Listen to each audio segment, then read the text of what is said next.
We are going to create a firestorm. Look, if it's up to me, there's going to be a firestorm. These leftists, these Marxists that have prevailed upon the American people and used the awesome power of the federal government to cow us into fear in our homes, they've got to be put on notice. They've got to be quaking in fear. They've got to be worried. They've got to be losing weight because they're not eating, because they're worried that they're going to end up going to jail. What the focus on the weight loss from fear is. But anyway, that was Representative Scott Perry, who was delivering, I think, guaranteed applause lines at CPAC. It was a very low energy CPAC so far, but he got a little bit of clapping for saying that they're gonna hunt down and lock up people who made us like weather at home during the storm. Does he remember who was president in 2020? A lot of Republicans seem to be forgetting who was president in 2020. But in any event, he says that they're going to be looking into those who've weaponized the federal government. That's a big talking point of the right recently. They're gonna be investigating the weaponization of federal agencies.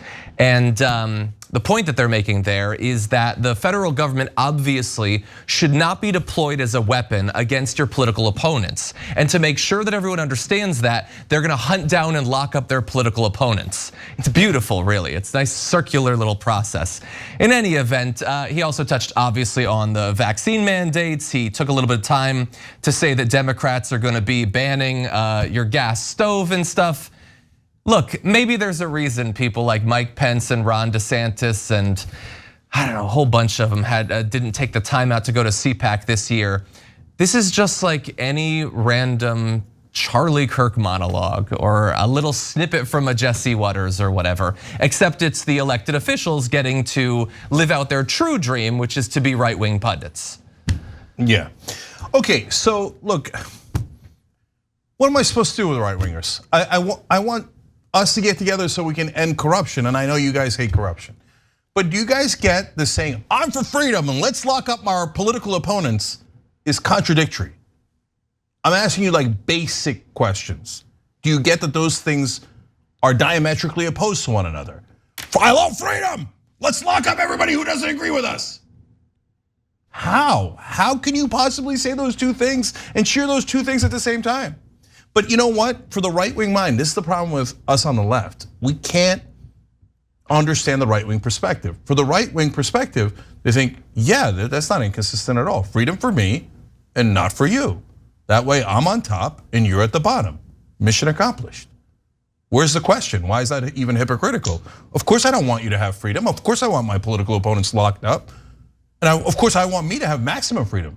I don't have to wear masks, I don't have to get vaccines, I don't have to do anything, but we lock all of you guys up. Hashtag freedom. Yeah, okay, well, I mean, and by the way, guys, right-wingers, you don't even realize the target of that trick isn't us, it's you guys. What do I mean by that? Because he says, oh, they're coming to your homes. Who the hell's coming to your homes? Did anybody come to your home and try to take the gas stove out? So be honest. Did a single person that you know ever come to your home and try to take out a gas? Anybody you know take out the gas stove? It's made up, it's totally made up, right? No, they're not coming for your homes.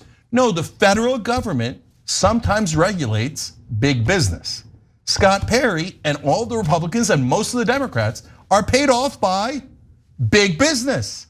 So he comes down there and goes, oh, if you try to regulate those big business interests, I'm gonna have you all arrested. Did I do good? Did I good? Can I get the check? Can I get the check? Okay, that's what this is about. It's an attempt to deregulate big business so they can get away with anything they like, including giant balls of flame that go over Ohio. This is just an ass covering operation. And if they could, yeah, of course they'd lock up everyone who's against corporate rule.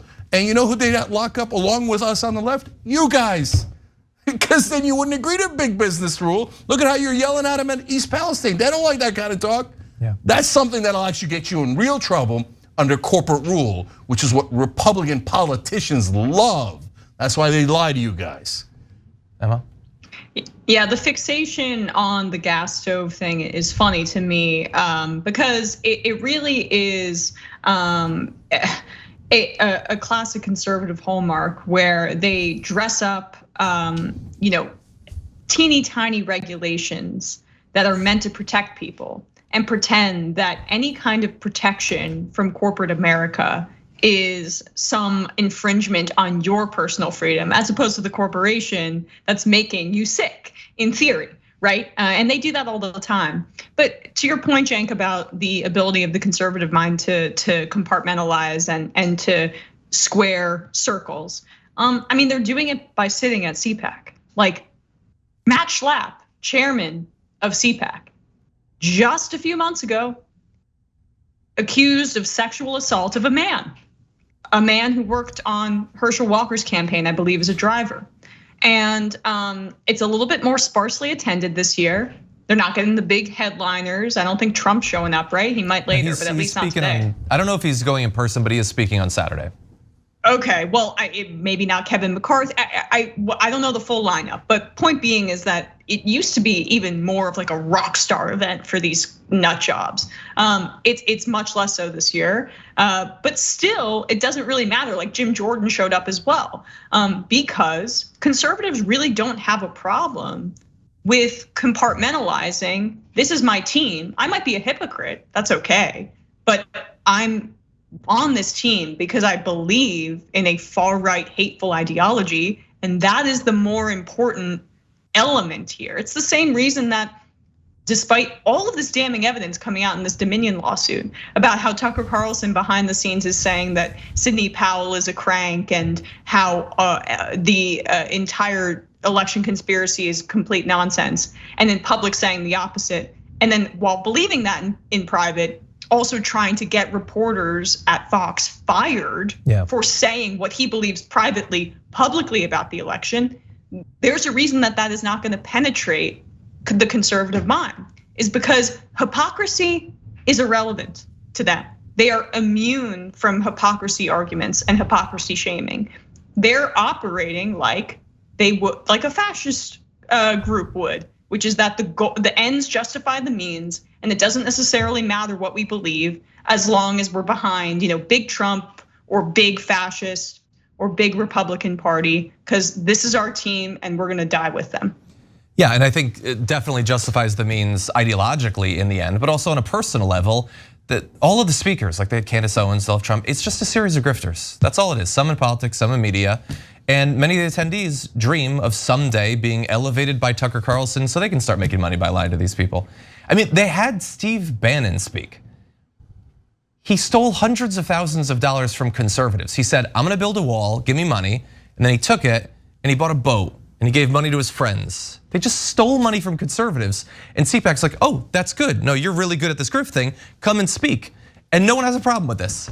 None of the other speakers have anything to say. No conservatives seem to mind the fact that someone who robbed hundreds of thousands of dollars from conservatives is speaking. Imagine if I stole hundreds of thousands of dollars from conservatives.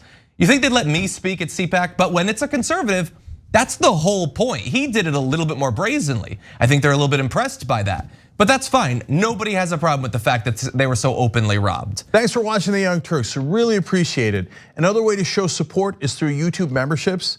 You'll get to interact with us more. There's live chat emojis, badges. You've got emojis of me, Anna, John, JR. So those are super fun. But you also get playback of our exclusive member-only shows and specials right after they air. So all of that, all you gotta do is click that join button right underneath the video. Thank you.